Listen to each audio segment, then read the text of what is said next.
Sa pagtatrabaho sa Canada, may ilang mga ugali at katangian ng mga Pilipino na maaaring maging positibo at kagiliwan ng mga Canadian employers at citizens.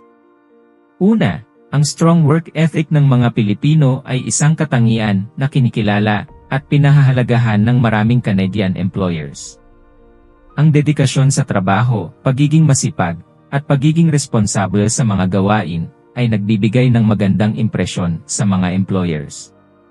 Pangalawa, ang positibong attitude at kakayahang makisama ng mga Pilipino ay isang mahalagang aspeto.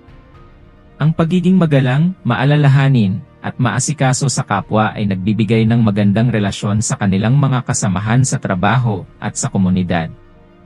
Ikatlo, ang kakayahan ng mga Pilipino sa pakikipag-ugnayan at pagkakaroon ng magandang interpersonal skills ay isang katangian na hinahanap ng maraming employers.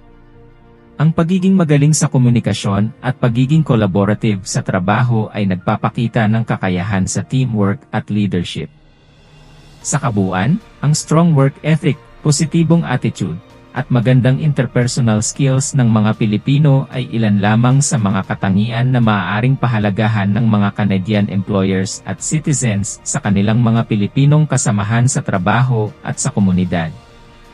Ang pagpapakita ng mga positibong ugali at pagiging propesyonal sa lahat ng aspeto ng trabaho ay magiging daan para sa maayos at magandang samahan sa kanilang bagong environment sa Canada.